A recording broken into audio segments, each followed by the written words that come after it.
Hi, it's me Prince. എല്ലാവർക്കും black Toli YouTube ചാനലിൻ്റെ പുതിയ വീഡിയോയിലേക്ക് സ്വാഗതം. എന്തുണ്ട് വിശേഷങ്ങൾ? എല്ലാവർക്കും സുഖമല്ലേ? എല്ലാവരും ഹാപ്പി ആയിട്ടിരിക്കുക. എനിത്തിങ് അപ്പോൾ ലൈഫ് ഫസ്റ്റ് കോപ്പ് ആണ് ഓൾവേസ് പോസിറ്റീവായി. ഇപ്പോൾ നമ്മളിന്ന് നോക്കുന്നത് ട്രിവാൻഡ്രം എയർപോർട്ട് സ്പെഷ്യാലിറ്റീസ്, തിരുവനന്തപുരം വിമാനത്താവളത്തിൻ്റെ പ്രത്യേകതകൾ. അപ്പോൾ അതിനെക്കുറിച്ചാണ് നമ്മൾ നോക്കുന്നത്. ട്രിവാൻഡ്രം ഇൻ്റർനാഷണൽ എയർപോർട്ട്, തിരുവനന്തപുരം അന്താരാഷ്ട്ര വിമാനത്താവളം. തിരുവനന്തപുരം നഗരത്തിൽ നിന്നും ഏകദേശം 6.4 കിലോമീറ്ററാണ് ഇവിടേക്കുള്ള ദൂരമെന്ന് പറയുന്നത്. ഇത് 700 ഏക്കർ വിസ്തൃതിയിലാണ് ഇത് വ്യാപിച്ച് കിടക്കുന്നത്. ഈ വിമാനത്താവളം എന്ന് പറയുന്ന 700 ഏക്കർ വിസ്തൃതിയിലാണ് ഇത് വ്യാപിച്ച് കിടക്കുന്നത്. കടലിന് അഭിമുഖമായിട്ട് അല്ലെങ്കിൽ കടലിനോട് ചേർന്ന് കിടക്കുന്ന വിമാനത്താവളം. അതായത് കടലിൽ നിന്നും ഏകദേശം 0.6 കിലോമീറ്റർ ആണ് ഇവിടേക്കുള്ള ദൂരമെന്ന് പറയുന്നത്. അതുകൊണ്ട് തന്നെ രാജ്യത്തെ തന്നെ കടലിനോട് ഏറ്റവും അടുത്തുള്ള വിമാനത്താവളം ആണ് തിരുവനന്തപുരം വിമാനത്താവളം എന്നത്.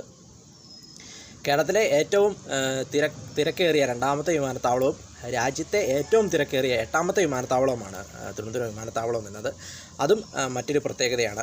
പിന്നെ ഇതിൻ്റെ മറ്റൊരു പ്രത്യേകത എന്ന് പറയുന്നത് കേരളത്തിലെ ആദ്യത്തെ വിമാനത്താവളമാണ് ട്രിവാൻഡ്രം വിമാനത്താവളം എന്നത്. കേരളത്തിലെ ആദ്യത്തെ വിമാനത്താവളത്തിൻ്റെ ചരിത്രം നോക്കുമ്പോൾ 1932 ഇത് സ്ഥാപിതമായത്. ഇത് സ്ഥാപിച്ചത് ആറ്റിങ്ങൽ തിരുവിതാംകൂർ രാജവംശങ്ങളുടെ റാണിയായിരുന്ന കാർത്തിക തിരുനാൾ ലക്ഷ്മി തമ്പുരാട്ടിയുടെ ഭർത്താവ് ലഫ്റ്റനൻറ്റ് കേണൽ ഗോദവർമ്മൻ്റെ നേതൃത്വത്തിലാണ് ഈ വിമാനത്താവളം സ്ഥാപിതമായത്. 1932 വിമാനത്താവളം സ്ഥാപിതമായി.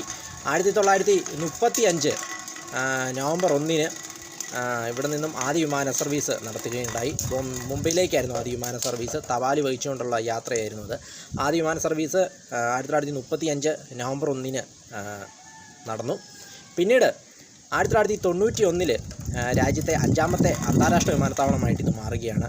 1991 പിന്നീട് 2011 മാർച്ച് 1 അന്താരാഷ്ട്ര ഇൻ്റർനാഷണൽ എയർപോർട്ട് ടെർമിനൽ 2 നിന്നും ഇവിടെ നിന്നും വിമാന സർവീസ് നടത്തി. 2011 മാർച്ച് 1 അപ്പോൾ തിരുവനന്തപുരം നഗരത്തിൽ നിന്നും ഏകദേശം 6.4 കിലോമീറ്ററും പത്മനാഭസ്വാമി ക്ഷേത്രത്തിൽ നിന്നും ഏകദേശം 3.7 കിലോമീറ്ററും ട്രിവാൻഡ്രം ലുല്ലുമാളിൽ നിന്നും ഏകദേശം 10 കിലോമീറ്ററും ട്രിവാൻഡ്രം റെയിൽവേ സ്റ്റേഷനിൽ നിന്നും ഏകദേശം 4.4 കിലോമീറ്ററും ആണ് ഇവിടേക്കുള്ള ദൂരമെന്ന് പറയുന്നത്. അതോടൊപ്പം കോവളം ബീച്ചിൽ നിന്നും 16 കിലോമീറ്ററും വിഴിഞ്ഞം അന്താരാഷ്ട്ര തുറമുഖം അവിടെ നിന്നും ഏകദേശം 21 കിലോമീറ്ററുമാണ് ഇവിടേക്കുള്ള ദൂരമെന്ന് പറയുന്നത്. Trivandrum international airport. വീഡിയോ ഇഷ്ടപ്പെട്ടാൽ ലൈക്ക് ചെയ്യുക, ഷെയർ ചെയ്യുക, കമൻറ്റ് ചെയ്യുക, സബ്സ്ക്രൈബ് ചെയ്യുക. വീണ്ടും പുതിയ വീഡിയോയിൽ കാണാം. അതുവരെയും ടേക്ക് കെയർ, ബൈ.